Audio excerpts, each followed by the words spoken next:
Hi, everyone, and welcome to another episode of the Sports Tech Allstars podcast. Leading up to our global sports tech ecosystem report, our job is always to feature various innovators in the sports ecosystem that are doing great work. And one such organization is Thinksport, somebody who we've had a long time relationship with. You've seen them in our content over the years. And with a new leadership, a refreshed agenda, I've got their new Director General on our podcast today. Welcome to the show, Claudine. Thank you very much. It's a pleasure to be here. Great to have you, and right in time for the spot, which is, of course, your flagship event. We're going to cover that, and we're going to cover some of the new initiatives you've got going on. And I wanted to set the premise up that there is a new agenda. We've seen, at least already in your tenure, I think you're just about a year in, right? Yeah, and already seeing this ThinkSport in a slightly different light than it has been before, and under the amazing stewardship of Anna Hellman and Kevin and the previous team. And y'all are taking it further, building on the work that they've done. So great to hear and look forward to hearing all of that good stuff. But before we get to ThinkSport, I always want to start with the person. I got the pleasure of meeting you, Claudine, in person in Lausanne. What was it, just a couple of months ago? And we sat down and had a quick chat. And I found your background so fascinating. So maybe we can start with a little bit from there to give our listeners and viewers some context on what has brought you to this role at ThinkSport. Well, first of all, thank you for the invitation, and I'm very happy to be sharing, if you want, Thinksport Do 2.0.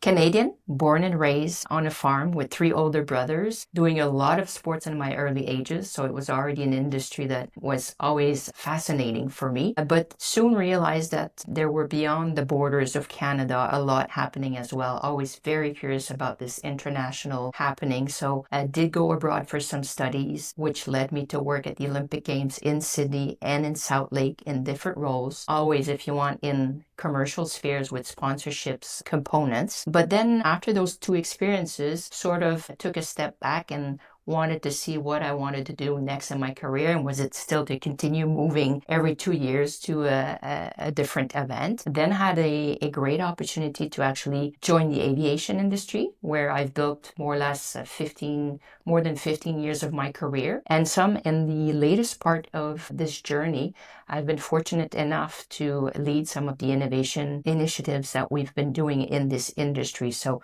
I was working for, if you want, the entity that has the governance of aviation companies around the world. And of course, I'll do a lot of parallel as well with the role of Thinksport and the governance in the sports industry, but allowing to step into this innovation journey, mainly on technology as well for passengers and for airlines and airports and the whole aviation community, it really gave me that sense that innovation was a key driver in many industries. COVID hit, wanted to also think again about what would be a great next step for me, and then rejoining the industry of heart that started me in my early professional years, which was the sports industry. I started looking for opportunities in the Lausanne market because I was at that time working in Switzerland already, since actually 2008. Thinksport, Anna had, as you briefly introduced her at the beginning, announced her retirement. So she had been there for the first part of Thinksports, which is from 2015 to 2020. So was able to step into the role of ThinkSport's leadership as of December 2023 and continue to build on the great work that's been done, which combined the industry of passion of sports and the innovation component that I've discovered in the latter part of that journey. Yeah, perfect segue into talking about what ThinkSport 2.0 is exactly. Before I do that, a quick excuse me to you officially on air and also to our listeners. I have a bit of a flu and cold thing, so if you see me disappearing and cutting off my mic, it's only because I've got my hot herbal tea next to me and a couple of tissues. I'll save you the site, but instead focus on, as I mentioned, ThinkSport 2.0. What is this revived mission? What is your agenda, and what are you looking forward to? Because it clearly seems that you've taken couple of pretty strong steps in the direction of working more closely with innovation and especially with startups. So maybe talk about the agenda overall and some of these initiatives that you've got already in the public eye. With pleasure. I guess Thinksport's always been a great connector of the different, people that are working on innovation in sports. So the mandate initially was focusing a lot on the needs of the international sports organization based here in the Lausanne Canton de Vaud area. We've been fortunate to step into these relationships and those solid grounds that have been developed in the first phase of Thinksport and really see what we could be making a difference, what was fit for purpose in a post-COVID environment, and a lot of the governance or leaders of sports organization also going through some changes. So it was an accurate time to think about, how we could help the innovation journey of the sports organization. So first thing is that we, with our board, of course, the endorsement of our board, and I'm very fortunate to have a lot of great people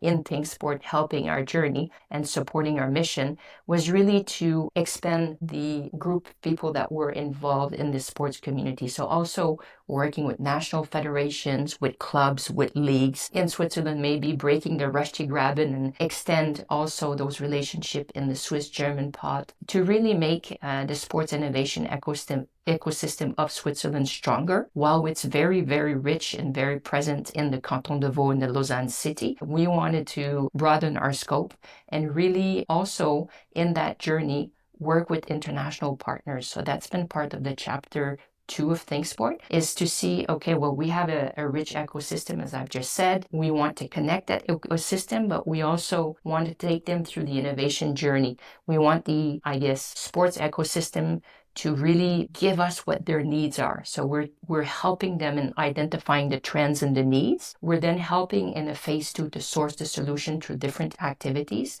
whether it's sports innovation challenges for startups. We're also involving the future leaders of the sports community, the students, and different challenges. I'll be happy to deep dive into some of these activities, but that's really part of our journey, is to source the solution through these different activities. And then the last component is to bring them to the prototyping and testing, which is probably something that we've enhanced in terms of these activities that Thinksport were already building on and developing at the time. So we're seeing already some great results. We have ongoing challenges right now that we're just finishing with international partners and of course local partners also. One is on AI and robotic, and the other one is on the future of play with youth. And we're working with an Asian partner on one of the challenges and with an American partner on the other. So we're able as well to share best practices, get more engagement from a broader community, learn from other ecosystems as well, and engage them in our journey and be part of theirs as well. Because it's all about working together. When we do, we become a lot stronger and more impactful for the sports innovation community. And that's such an important mission because maybe for listeners who are or viewers who are unaware, Lausanne is a very important city. It's called the Olympic capital, right? I think there are over 40 federations that are housed, international federations from UEFA, which is not in Lausanne, but not far away, to FIBA and UCI and various others that are sitting in that city. So you're right there amongst all of the federations. So you have access to their challenges, understanding their problems, and then you can take that and be that bridge, which is the wonderful positioning that ThinkSport has. I know you were just in Hong Kong for one of the challenges. Any key takeaways, anything that you want to share from your learnings from that experience already? Well, I guess a great learning is that in these international communities, as we are to them, are eager to work and are eager to connect. So yes, we have those challenges and we're willing and wanting and inviting these international ecosystem to join our challenges and for us to join their activities as well. And as I've said earlier, share our experiences. I think in Hong Kong, the welcoming of that community, the positioning that they want to take in terms of sports innovation, the link that they wish to create with Canton de Vaud, with Lausanne, with all of the sports organization that you mentioned here. I believe in Switzerland we have over 60 organizations present, whether it's from, the Swiss-German part to the Roman part, where Lausanne, of course, and the IOC being here is a key pillar in those presences here on site. Working with the international ecosystem of Hong Kong allowed us as well to be able to bring them to the spot, which is our flagship event, where they will be present with a delegation and be able not only to virtually connect as we've done in the past with the ecosystem here, but really face to face and create those relationships and really have the face to face discussion, which I think technology is great. We have tools, we have the podcasts as we are doing, we're recording, we're able to share with different audiences, but meeting face to face as well for some of these stakeholders is really key. And I think those are the key points that I would take on from my journey in Hong Kong is the richness and willingness that they have in terms of sports ecosystem and the innovation component that they wish to put in place and be part of our common journey. Again, such an important message because I think in the early stages that we are in the growth of the sports industry and the key role that sports innovation and technology plays in the growth of sports overall, because I mean, there's such a strong appetite for it, that the general consensus is more collaborative than competitive, right? It's still early stages. Everybody wants to work together. Everybody wants to, you keep building its and rather than or kind of mode. It's one plus, rising tide lifts all boats, and I can use various other idioms, but that's the general idea that everybody wants to work together. So great to see your collaborative spirit there. Hong Kong's such an interesting place. I was there for the first time myself. I think it was a couple of years ago now, with the team, Mike and them, and Aqua Bloomsport. Yeah, really interesting energy, really interesting place, and look forward to seeing the kind of companies that come out of these programs. So maybe that's a perfect segue to talk about them. How do startups get involved? Is that like, are the application phases open right now? Are there a particular stage of startup? Yeah, you're looking for early, pre-funding, post-funding. Are they limited by geography in any way, or is it completely global? Maybe just talk about what kind of companies are you looking for? The companies so far in 2025 and what we've been putting in place with our challenges related to source solution is the first pillar is we organize workshop with the sports ecosystem to really, I'm going to say, press the juice out and identify on specific topics. What are their needs? What are their pain points? And where do we need to drive innovation? So that's really, if you want a closed door by invitation. And as you say, this is where we're taking the competitive component of sports and really bringing the community together and say, okay, well, we're working here and we're finding solutions for you. And a pain point could be for multiple sports. If we're talking just of a carbon fiber, for example, well, a lot of the equipments used in multiple sports is using carbon fiber. And so the sustainability component comes in. So this is where we're able to have common dialogues as well and have them help us resurface what we need to be working on. Because obviously, if ThinkSport, we're obviously a nonprofit and we're based here in Lausanne to help the sports community innovate. But we also want to make sure that we really focus our efforts on what's being required for the industry. So that's the first point. In terms of where we embark the startups is really in that phase 2 of developing the solutions. So our Sports Innovation Challenge Board will say, yes, these are the key topics. And yes, you should be helping us innovate in these different components. So we bring up the challenges, which we open to startups, and no, there's no geographical barriers. Anybody that has a solution for a specific challenge can apply. And we have, different selection components and criterias in the application process. And then we're going to be running them. And that's usually a process that takes 3 to 4 months in terms of the challenges. And we're going to have expert reviewing the pitches, reviewing what we're receiving from the different startups.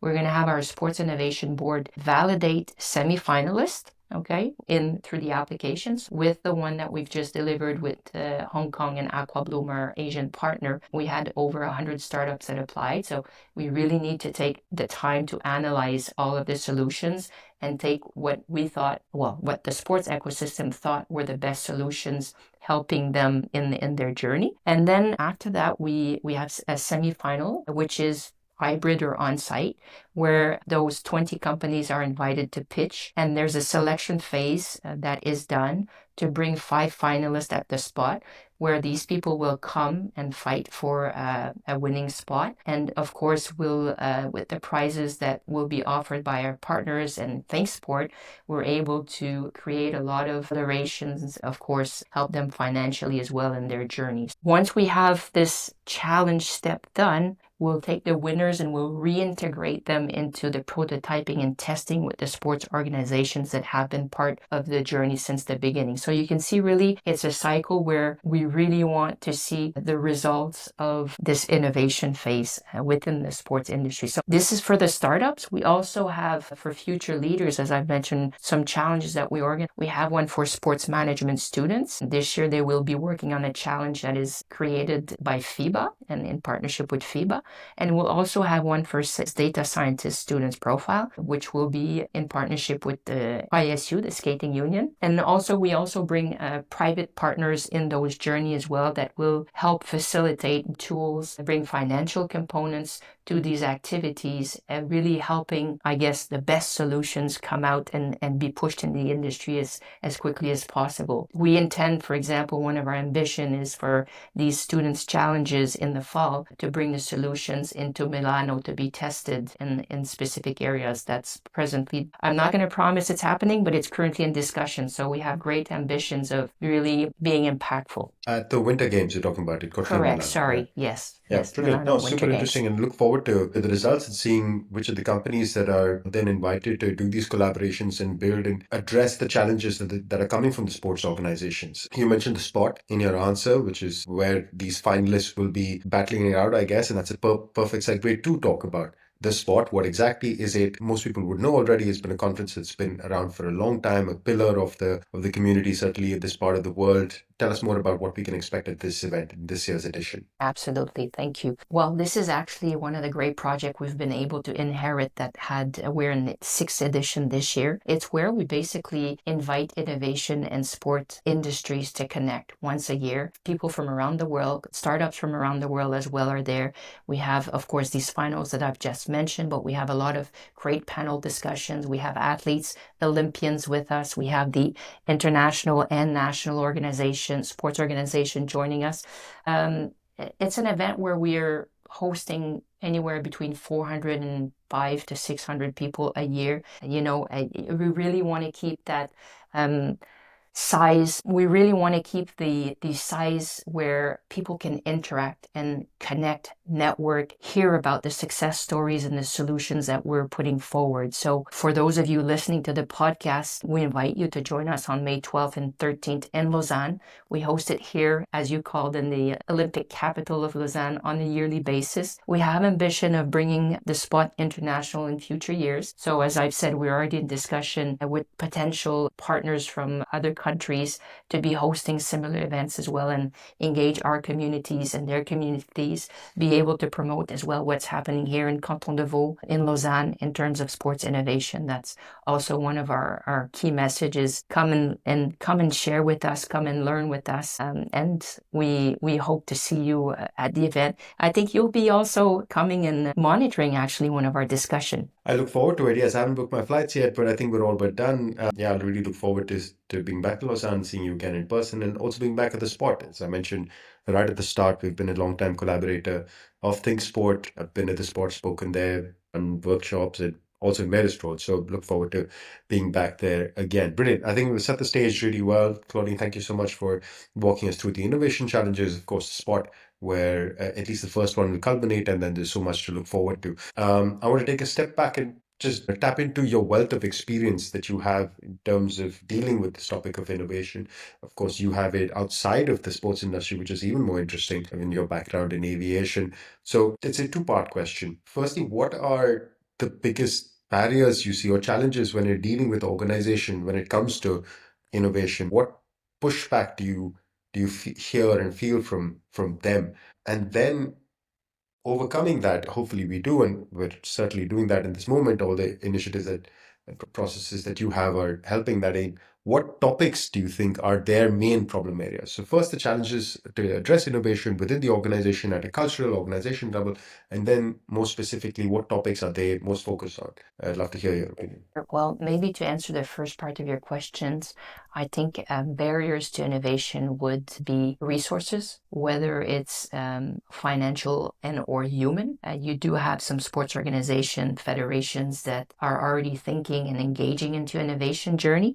You have some that don't even have an innovation plan, or they know it's out there. It's something they know it exists, but they're not really actively engaged into it. So part of our role as well is to ensure that they embark on this journey, and resistant to change as well, sometimes from the leadership is something that we've come across as well. So depending on whether it's, a leader that embraces innovation and comes from that background sometimes, or has this athletic background that where innovation has been part of their journey as a sportsmanship, a sportswomanship. So really, I think those are the two, I'd say, key elements that we've seen. We have surveyed the ecosystem here to see where we were starting from, what was our starting block in terms of engaging with them. And as I've said, we see all types of levels where some have dedicated financial resources and budget and KPIs assigned to innovation.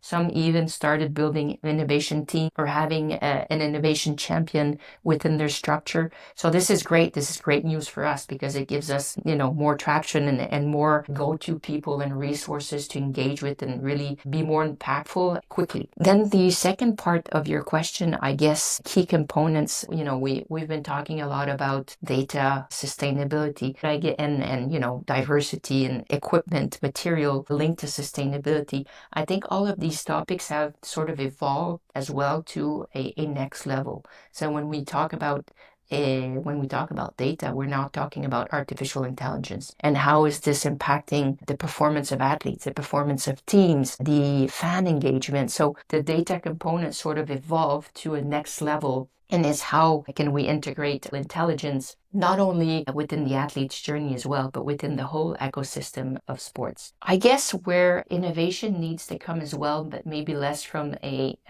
technical component, but more from a strategic, is also the diversification of revenue sources for some of these organizations, which would enable them then to be more proactive in certain areas such as innovation. In terms of sustainability, it's still quite on their agenda, but it's sort of on being able to deliver carbon-free sporting events, sporting competition, to now is okay, and even waste management is okay. Now, how do we really are able to think about the equipment and how is it being, in the past, I'm sorry to say, but we could have thought that sending it to Africa would be reusing it, but we're just shifting, basically sending equipment over there. And then after, it's been used there, where does it go next and what do we do? So it's really that circular economy concept that is also coming in the sustainability discussion. So I think these are some of the points that I've seen in the last, more or less year and a half that I've been engaging with the different sporting entities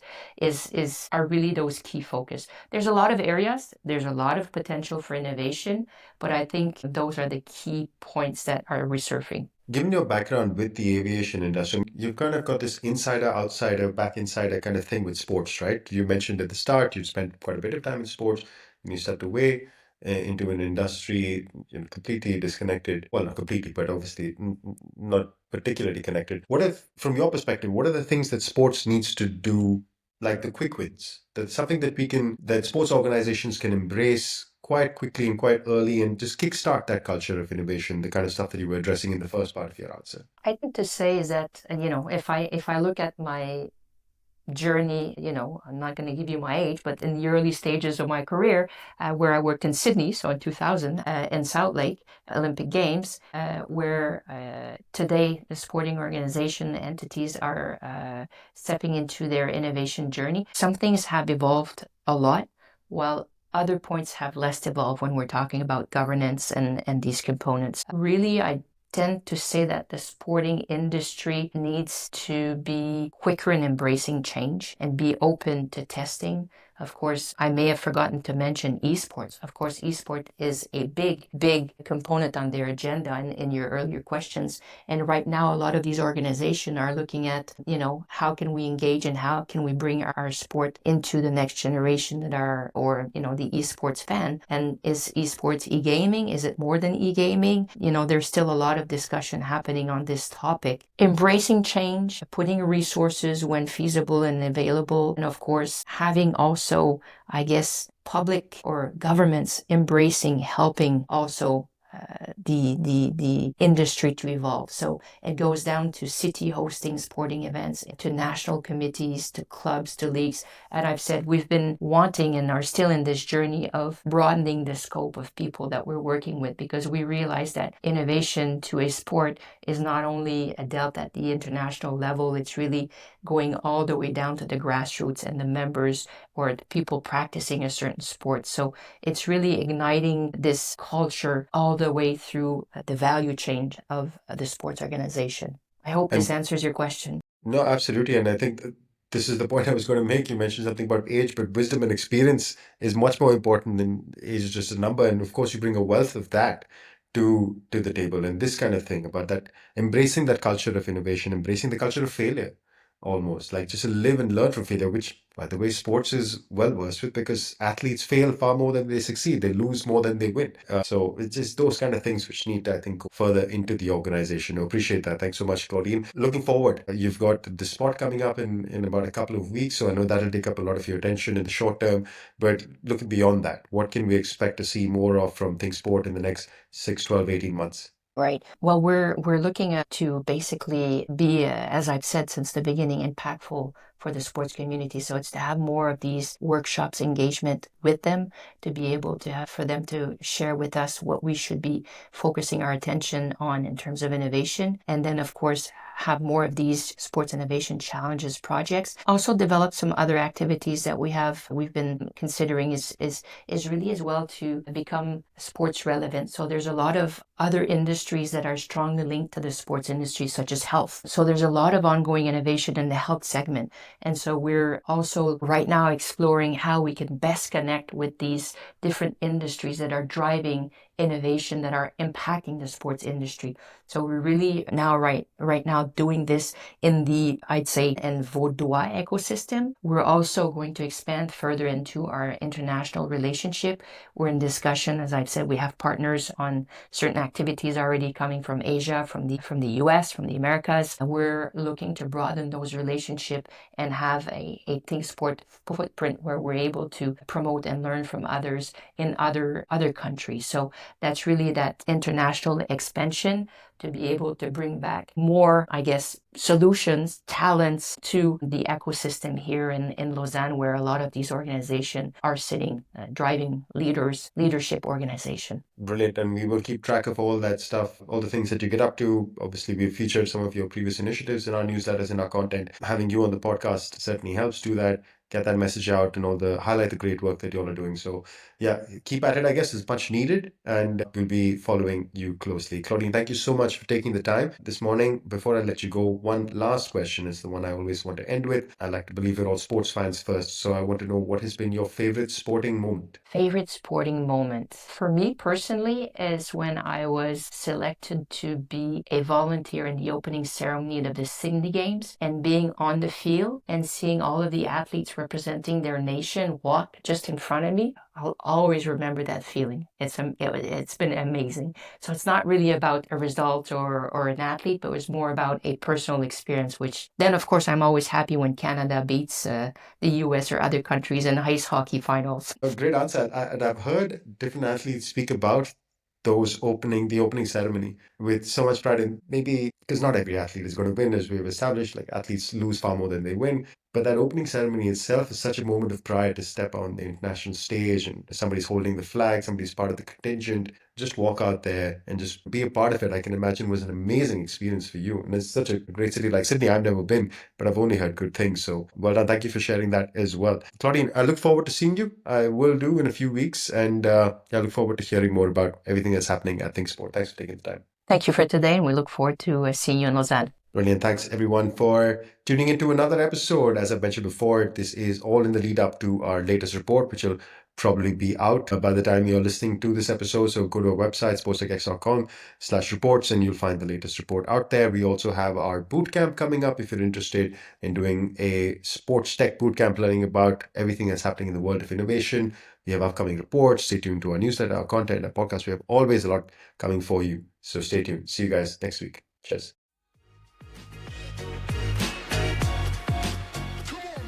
Thanks for listening to the Sports Tech Allstars podcast with Rohan Malhotra. If you like our show, let us know and leave a review. And if you want to know more about us, check out sportstechx.com, where you can find our latest industry reports and updates. For a deeper dive into all things sports tech, check out our comprehensive database, Sports Tech DB, at sportstechdb.com. Don't forget to follow us on social media. You can find us at SportsTechX on Instagram, Twitter, LinkedIn, and Facebook. Join us next time for another insightful conversation with a leader in sports tech.